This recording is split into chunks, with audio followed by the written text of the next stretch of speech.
Hey folks, I'm interviewing UKIP leader Gerard Batten about the recent, I guess we'll call it a drama that's been going on with UKIP. But before we do that, should we talk about the Brexit means exit or Brexit betrayal rally that's happening on the 9th? Would you like to tell me about it? Yeah, I mean, this nothing was being done about organising some kind of event before the withdrawal agreement is voted on in Parliament.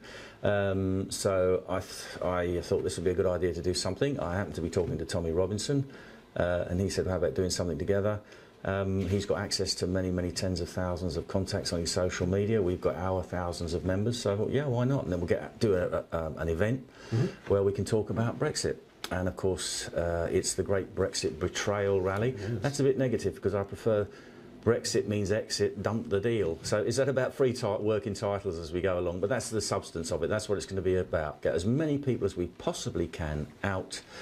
So we're going to talk about different aspects of the withdrawal agreement, how we're not really leaving the EU, how it's going to impact on different areas of national life, politics, the economy, fishing, farming, police and criminal justice, for example, and the military is a very important one.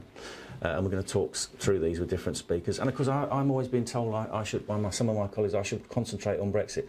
They kind of overlook the fact that it's been me that has actually been writing about this for the last few years. I've written 2 books on the subject. I wrote an exit plan on how we can get out of the EU if we really want to. So, and of course, not only am I talking about Brexit, I've actually persuaded Tommy Robinson to talk about Brexit. That's what he'll be talking about. Brexit will be, and the EU will be the only subject on the agenda for that rally. Fantastic. I will actually be speaking there as well. I'm going to be talking about the European Union as a dysfunctional political entity, given the riots and stuff that have been going on recently. Couldn't have come at a better time, really. But so we'll see you there on the 9th of December. Sunday the 9th of December. Whereabouts? We start off at 11:45, or start to congregate at 11:45, Speaker's Corner, the Dorchester Hotel, and then we walk to Whitehall, and it will be basically in Whitehall. We've done them there, or they've been done there before. We have a big stand, we have the speakers up, you can get thousands of people in that space, and we want as many there as possible to show that you're opposed to this withdrawal agreement. We want to dump the deal. We want to leave the European Union quickly and cleanly under our steam, not how the EU tells us it can be done, and to show that there is genuine, real, mass, popular opposition to what they're doing. If you were one of the 17.4 million people who voted to leave in 2016, and maybe one of those people who didn't but now realise it's a good idea, turn up, support us, because it's very important that you show the political establishment what you think, but also help me and my party, because we are the only opposition and we're under attack at the moment. So we need those people's support. Have the courage of your convictions and turn out. It's going to be a fun day as well. It's a family day out. Yeah, it's going to be a family day. We want people there to come out, families. My assistant's just told me she's had 5 people ring in. All of them have actually just joined UKIP, and the grandmother's in a wheelchair. Can she come? Yeah, we want you there. Come, please come. Show that this is about ordinary, decent people. Great. Right, let's move on to talking about the drama, which is the only way I can describe it, because this seems to have been wildly unnecessary. So for anyone who doesn't know, you decided to appoint Tommy Robinson as a special advisor on grooming gangs and prison radicalisation, subjects which Tommy predicted years before anyone in the mainstream wanted to talk about them, and he was talking about these when he was being cast out for daring to even broach the subject, and everything he said came to pass. He seems like a sensible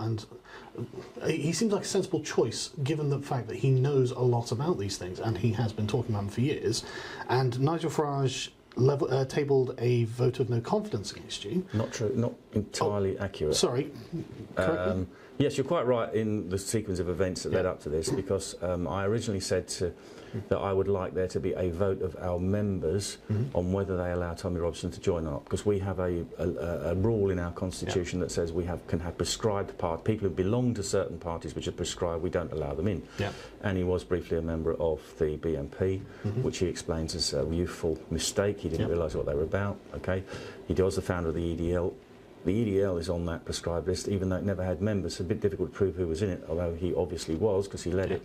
But of course, it wasn't an extremist party when he set it up. It was subverted later on by infiltrators. But anyway, He comes under that prescribed list. The only way he could ever come in would be for that rule to be waived, which we do allow in exceptional individual cases.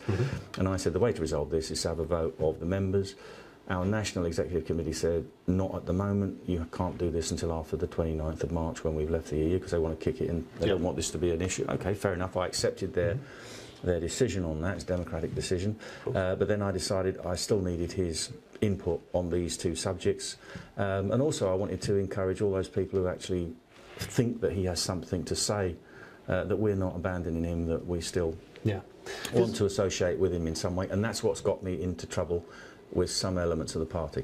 I understand that some people are worried about this, that it can be a bit of a divisive issue, and what is always uppermost in my mind is what's good for the party, our members and our cause. And if anything disturbs me is that I might be upsetting those very people that I am here to serve. Overwhelmingly, I think I've had support on this, and we've tried to reassure those people who have problems with it. Some are not quite so sure, some are very strong, a few very strongly against it. The vote of no confidence came about. Do you want me to try and explain what happened there? Yeah. Well, Nigel Farage tried to engineer a vote of no confidence amongst the MEPs in Brussels last Wednesday. Called a meeting at short notice. Not many turned up. I certainly wasn't going to go. My deputy leader didn't go. And then around the people around the table, he tried to get somebody to propose a motion. Nobody would propose a motion or second it of no confidence, and he wouldn't do it himself. So it never happened. Simultaneously, a motion of no confidence was proposed by two members of the National Executive Committee, and that came up on Sunday. I feel that this was engineered, and they were kind of hung out to dry on this. The NEC debated it, and it was defeated by, there were only 3 votes for it. Out of eligible membership of 15 people, only 3 voted for it, and it would have needed 9 votes anyway in order to take effect. Had it have taken effect, I said to them, because what it was a motion of no confidence which would have led to an EGM, Emergency General Meeting, such as we had last year, or earlier this year in February with Henry Bolton. And I said to the NEC, I'm not going to put the party through that. If you pass this vote of no confidence, there won't be an EGM, because I will resign on the spot and walk out the door, and then you can have a leadership election. And we can resolve it that way.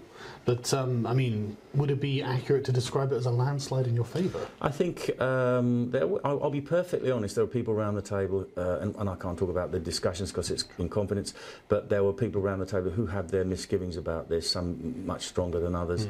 But at the end of the day, they realised if I wasn't leading this party now, then the whole thing would go into reverse and we would lose thousands of members, and the whole thing would be back where we were in February, and they certainly didn't want that to happen. And I equally take my responsibility towards the party and the members extremely seriously. But I do feel that if I hadn't made this initiative, we wouldn't be where we are now. We've got members flooding in. We're going to do what I hope is going to be a very successful rally on Sunday, and that will lead us to even, bigger heights. We'll be stronger and more effective in the future. But things in politics are often a gamble. So what if I'm allowed to give my opinion on it, I didn't get involved in the question of who to support, because I don't think it was my place to do so. But I thought their compromise was very level-headed. Tommy remains as just an advisor, but they obviously opposed the vote of no confidence.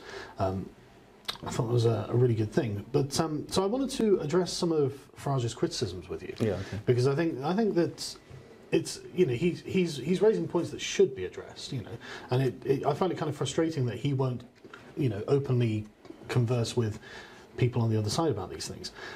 So I mean, one of the most, I thought, the most radical ones was that Tommy joining UKIP, or being your advisor, would turn UKIP into the new BNP. What are your thoughts on that? Personally, I find that extremely insulting. Me and Nigel have known each other for 26 years. We've worked together in the same party. We've never been friends, but then you don't have to be in politics. You work with people that believe the same things. But he knows me very well. I know him very well. He knows that if ever I'd have wanted to join that kind of party, I could have done that at any time, in the last 40 years. I never wanted to. That's not what I'm about. It's not what I'm interested in. I never joined a political party before I joined UKIP. I dedicated the last 26 years with a slight gap in the middle into actually pursuing the fortunes of this party and the things we believe in. I want to, as I keep saying to people, for 26 years I've worked in order to re-establish Britain's former status as an independent democratic nation, where we're governed under our own constitution, our own laws, by our own democratically elected government in our own parliament. Now, that makes you somehow far right. I was going to say that. I mean, it's ludicrous. It's so ludicrous. Yeah. Well, I find it insulting, but I also find it quite ludicrous, quite frankly. Well, I agree. I mean, I can't believe that demanding the sovereignty of one's own country is considered I think what he's trying to get at here is somehow that if we associate with Tommy Robinson, or if in the future we let him in as a member, that somehow we'd have this flood of these kind of people. I have said time and time again, and I said it at the NEC meeting on Sunday, that I do not want to lift this rule where we ban people who had formerly belonged to prescribed parties. Yeah. The BNP, the National Front and the EDL, for example. UKIP's the only party with that rule, isn't it? It is, exactly. We are the only one that actually does that. Now, and we've actually been to court to defend that, because we used to, if we found out somebody had belonged to one of these organisations, we kicked them out. Yeah. Somebody who I think, if I remember correctly, a few years ago had been a member of the BNP said, "You can't kick me out," and took us to court. And the court said, no, he's quite right, because you are applying a rule retrospectively. Yeah. So at that point we put a rule in the Constitution which said, if you have to tell us if you've been a member of one of these things, you are banned from entry unless we waive the rule, and if we find out afterwards we can kick you out. And I have vigorously defended that every time it's come up, because there are some people who say, oh, we should be like Labour or Tories that don't have such a rule. And I said, no, we have it to protect us, because we're in a kind of different position where we are attacked all the time. And being a smaller party, we are far more open to entryism. So I don't want to get rid of it. I want to keep it. But you're quite right. I mean, there are local councillors for the Conservative Party and the Labour Party who are former BNP members or National Front. And Nigel, of course, employed somebody who had been a former member of the National Front. Wow, I didn't know that. As a personal kind of assistant. Yeah.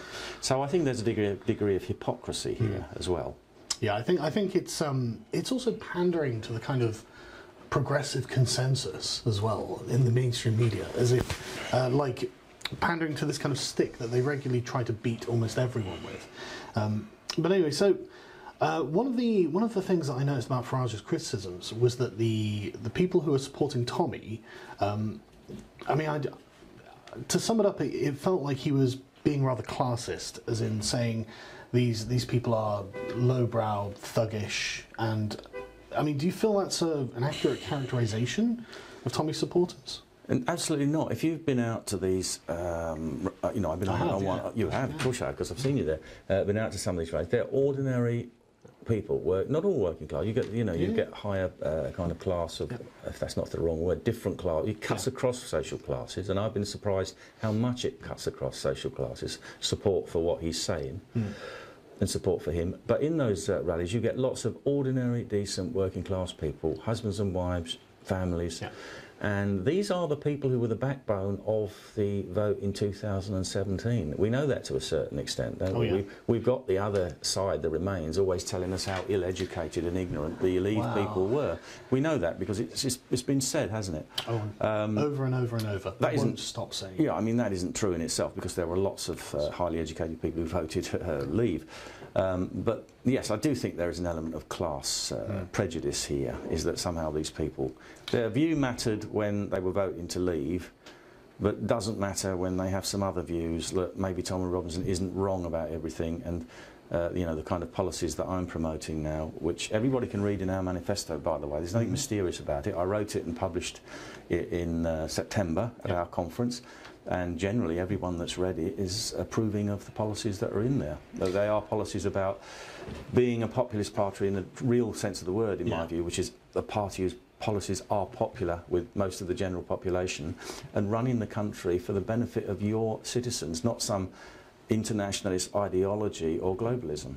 It's crazy that we even have to debate this. This shouldn't even be a conversation we have. But let's so I agree with you that Farage's broad characterisation of Tommy supporters is inaccurate, because when I was going to these, I mean, I've spoken at these rallies, obviously, and I've also been to these rallies where I wasn't speaking, and I went and mingled with the crowd, and obviously a lot of them knew who I was. I got to talk to a lot of them, and I felt that it was very much like a regular family gathering. But this was just a political gathering. I mean, lots of women, lots of children, you know, lots of people waving banners and chanting and playing music and having fun. I mean, it was a really good time, actually.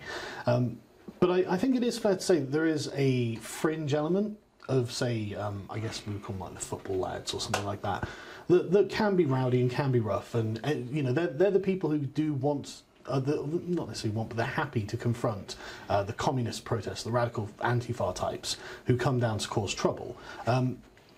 What's like? Are you going to try and moderate these people at all? Or it will always be a tiny fringe that wants to get involved in the fisticuffs and the rough stuff. What we're saying to our supporters, there must be no problems whatsoever generated from our side, and you mustn't respond to any provocation. Yeah. We're going to have people out filming what goes on in the crowd, and anybody that is filmed doing anything they shouldn't do, we will give that film to the police, whether it be from somebody who's come with us, which I doubt very much that's going to happen, or anybody that's come in order to provoke us. We will film that, and that will be sent to the police. Right. We want these people prosecuted. But you're quite right. The real thugs here are the left. Well, it's the so-called let's not just call it the left. It's the radical communists. Again, it is a genuine fringe, because it's two fringes that want to fight, and they dominate the discussion. And I mean, they're tiny in number, and nobody really supports them, because there are many people on the left who don't support this, you know. But the problem is they don't write for the papers often. Yeah. And like you say, it's a tiny fringe, and they want to fight, but.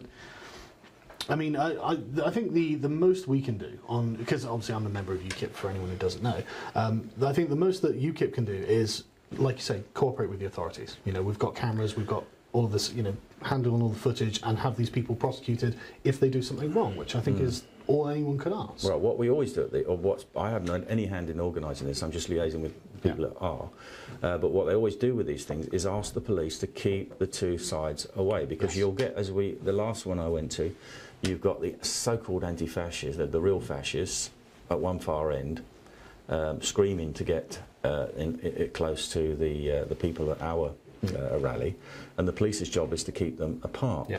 And what sometimes happened, for inexplicable reasons, is sometimes they're allowed to come close. Now, why that happens, is that just a mistake or what? I don't know, but we will be...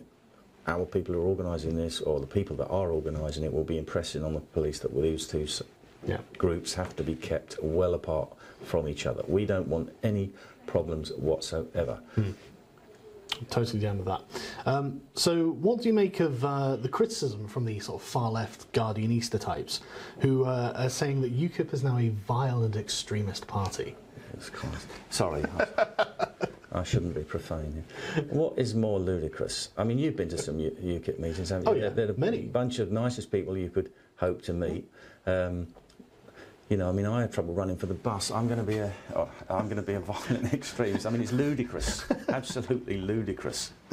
I mean, my opinion is that it from the perspective of the Guardian, which is radically to the left. Is that some kind of newspaper or something? I don't know. They keep referring to it on the newspaper review programs, but I don't know. I've never seen it. I think it's some kind of revolutionary blog online.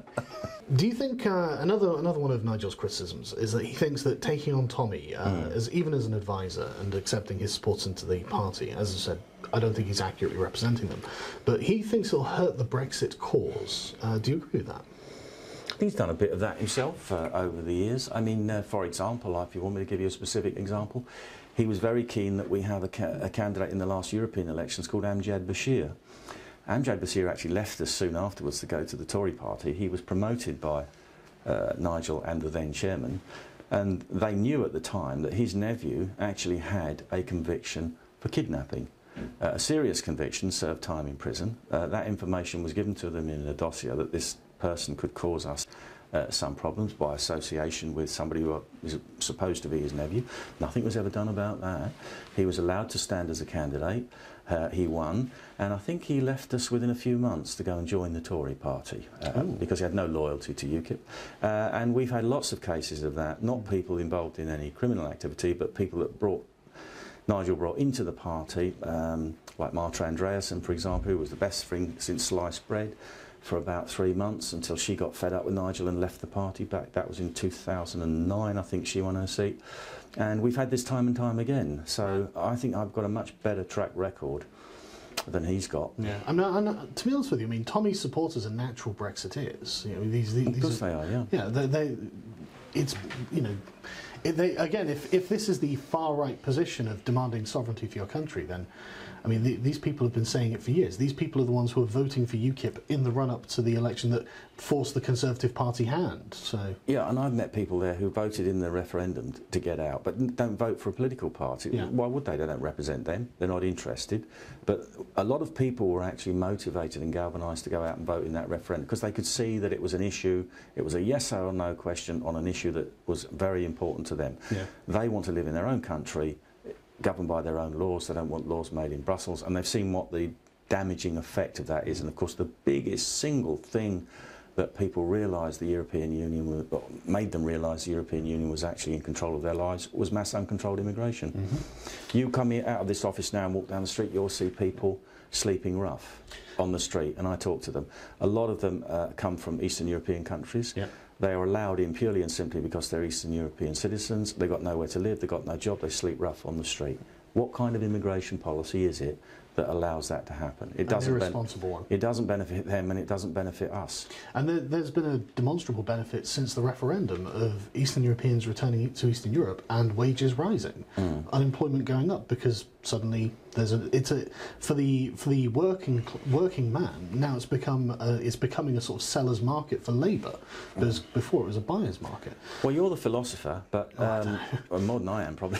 I'm sure you are. But this is the thing. This is the strange thing that's brought the left and the right together on this, because both of them want open borders and the end to nations. The left want it from an ideological point of view, because I don't believe in that kind of thing.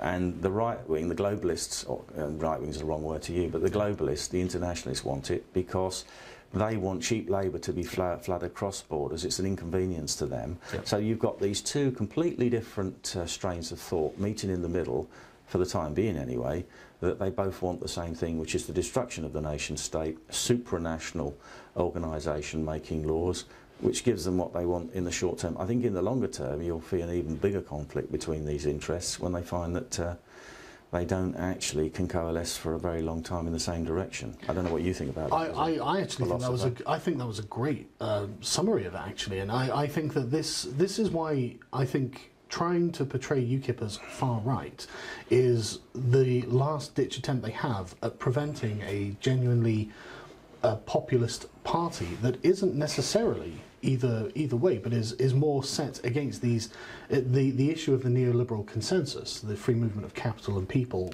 everywhere in the world. It's demonstrably detrimental to the working people of the nations that these people are moving into. Farage said that he's worked hard to make UKIP a non-racist and non-sectarian party. We've probably covered this, but do you think that UKIP is a racist and sectarian party, or is going to become one, or is there any danger of it? I mean, this is in our constitution, and it's still applied. And what does that mean? You know, this word racist is bandied about all the time. What does it mean? What do they mean by that? We don't ban anybody from joining, like the BNP used to, because they belong to the wrong race. Yeah. We don't promote policies that would in any way be racist. Well, in the same way the Labour Party, you don't discriminate based on race for entry fees. No. Well, I mean, exactly. But it's allowable if you do it in one way, but not in another. If you're a left and we don't do it at all. And of course, I was accused of wanting to set up Muslim concentration camps on LBC Radio. Do you remember that? Yes. And this was because in my it was a ridiculous allegation. Well, I know, but in my policy manifesto, I said in terms of what's going on in prisons, you've got this. Not just radicalisation, but you've got lots of prisons run by Islamic gangs now, which is very dangerous, and people do what's called taking the mat, which means they convert for their own. It's like being an American joining a gang because you don't either that it's too dangerous not to join in a prison, and what they're doing that. And I said, where you've got these people making other people's lives a misery, then you put them in a separate facility where they're on their own or they're together, if that's what they want to do. Or if they'll behave themselves and don't do that, they can live in the mainstream with everybody else. And I found after I'd said this and got called, accused of this terrible crime on LBC, I think it was a Conservative minister that actually suggested this long before me and said what a good idea it would be. So it's got to be done though, because the phenomenon of prison radicalisation is it's documented. It's not something that Tommy's made up. He was just speaking about it before it was politically politically incorrect. He was telling me one of the reasons I wanted to appoint him, he was telling me what's going on now with the widespread use of drugs in prison, and he said there's one now called Spice, right? And one of the novel ways that they found of getting it into prison is to submerge a sheet of paper into this drug. Right. When it dries, you write a letter to your your favourite prisoner. You post it to him. When he gets it and when he's read his letter, he rolls it up and smokes it. Really? Christ. And I said, well, why don't they just photocopy the letters and burn the originals? Yeah. He said, well, I don't know whether they thought of that. Maybe it's too expensive. But I mean, these things are going on we don't even know about, and you wouldn't want to know about them unless you had to. And of course, there is violence and intimidation. And I was talking years ago in UKIP when I was the spokesman on law and order to the Prison Officers Association, or people from the Prison Officers Association, who were telling me then that the prisons were being run by the prisoners. And that's at least 10 years ago. But I mean, it doesn't seem unreasonable to me if you've got, I mean, these people are jihadis. Yeah. They're actively promoting terrorism, which is the reason that they're in jail, and it seems like something you shouldn't have to think about. To say, right, are we going to leave radical jihadis to mingle with the other Muslim prisoners? But how is that a controversial statement? It's you have the maximum security prisons for the real hardline criminals who are very dangerous and might actually want to escape.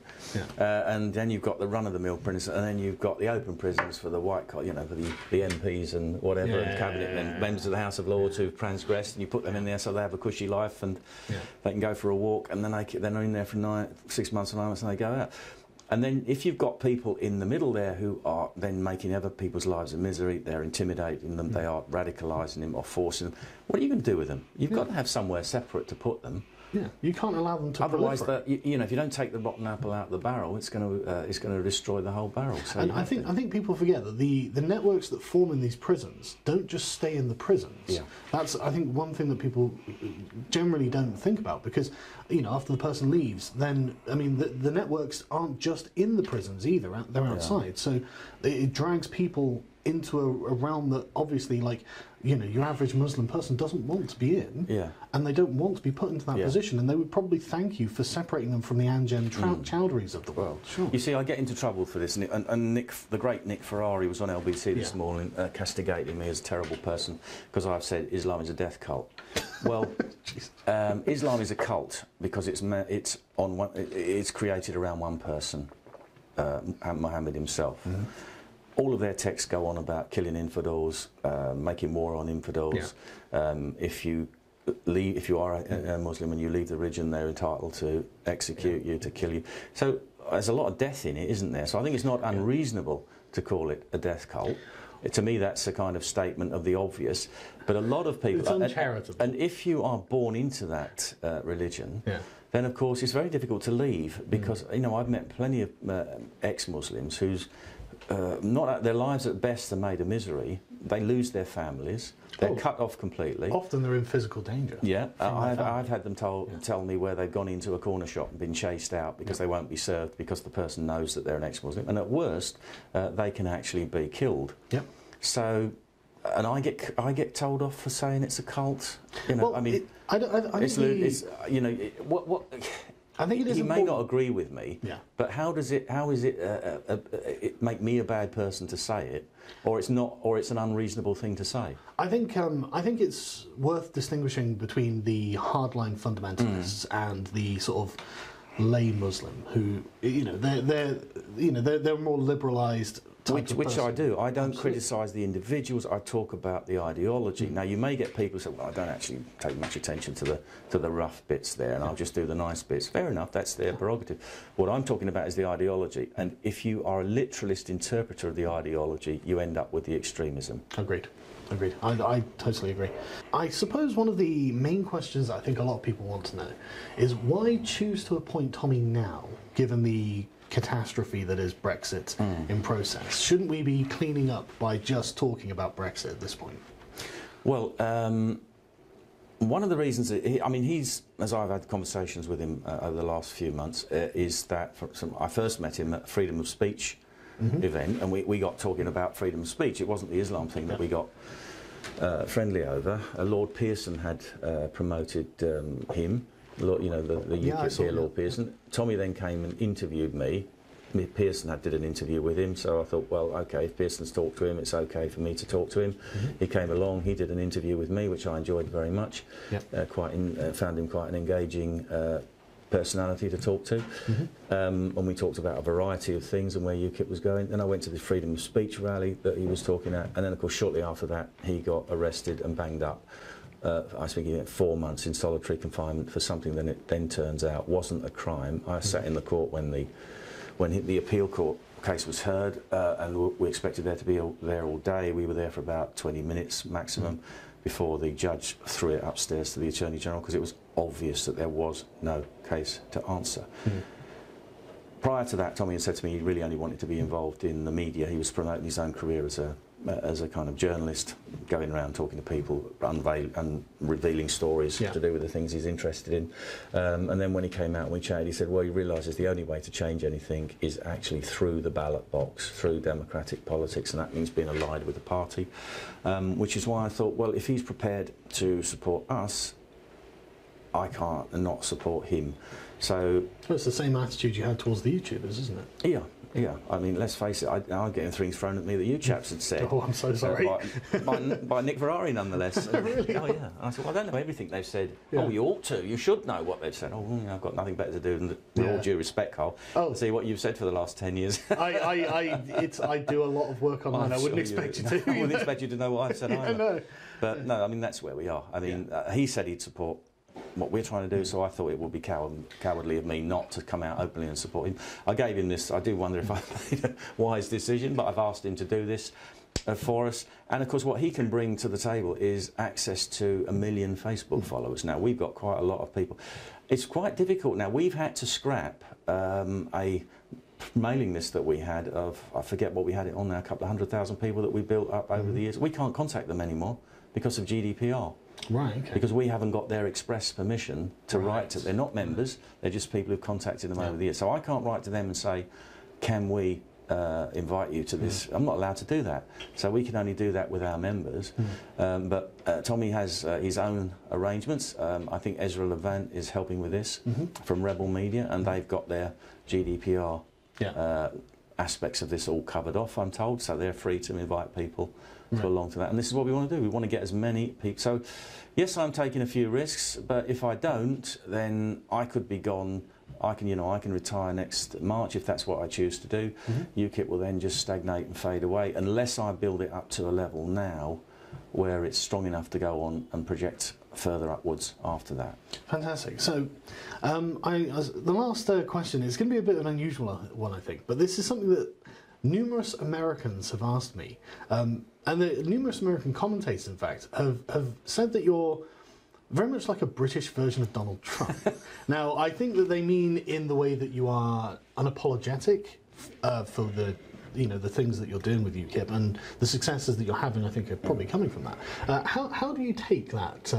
I think they mean it as a compliment as well, and I would take it. I mean, see, I was never very keen on I never watched the reality TV programme, so I knew he existed, but I didn't really know much about him, quite frankly. And then I was never a big fan of his. And I've always said the reason that he won the election is because he wasn't Hillary Clinton, and that anybody could win over Hillary Clinton. And that the more I've watched him and what he's done since he's been president, well, it's a couple of years now, isn't it? I actually like him more, because I'm sure he's an appalling person to work with in many ways if you had to, in his business life or whatever. Not something I'd want to do, quite frankly. But if it's like negotiating with North Korea. Well, if you've been in the property business in New York, you've probably spent quite a lot of your life negotiating with the mafia. So who better to negotiate with a gangster, a political gangster in North Korea, than somebody who knows how they think? So it seems to work. And it's been great recently because he's come back in the last hour or so and said, I told you, Mrs. May's withdrawal agreement's a load of rubbish, you can't read your trade agreement. So he has this way of cutting through everything with a few that's what I think clear-cut words. Because when you're saying Islam is a death cult, I mean to some people the fundamental interpretation absolutely is, and that's cutting to the heart of it as well. And you're not apologising for the hurt feelings on the way, which is another thing that Donald Trump doesn't do. I mean, most of the hurt feelings really come from the radical left, because I think most like sensible Muslims would say, well, obviously, radical interpretation is that way, and I think that it's gaining you a few American fans, if in much the same way Tommy's gaining, and so finally, I mean, should we apologise to the far left for hurting their feelings? I don't think so. I mean, they don't apologise to anybody for all the damage they've done over the last 100 and odd years. Millions of people have been killed in Russia, in China, in Cambodia, in North Korea, in Vietnam, all the places you can think of, in pursuit of their ideas. Now, I tell you what unites Nazism and communism, and they're able to do this. It's the idea that the end justifies the means, that you are working towards some utopian ideal, and so if you hurt people on the way, that's just too bad. That's the road to hell. The ends don't justify the means. You have to make a moral judgment in what you do, whether you're hurting somebody or not, and if you are, then you have to ask yourself why, and is that something that you should be doing? It's lack of morality that enables that to happen. And it's a slippery slope. We all know how psychology works. If you create an environment where things like that can happen, they get worse. And this is what, I don't claim to be a great politician or anything. I'm just saying what I believe to the best of my ability. But when I'm insulted by these people, I think, really, look what you have done with your political philosophy. All I want to do, as best I can, is to point out how we could do things better in this country for our people, because if you get your own house in order, you can then start to worry about how you help people further afield. Fantastic. Right, so, December the 9th, Speaker's Corner, is it? Yes, that's right. They're congregating at Speaker's Corner opposite the Dorchester at 11:45, I believe, setting off about 12 o'clock, I think. Great. And then we'll walk down on the march to Whitehall, and we'll be there for a couple of hours listening to the speakers, and then go home in an orderly fashion. Well, we'll see you there. Gerard, always a pleasure. Thank you very much.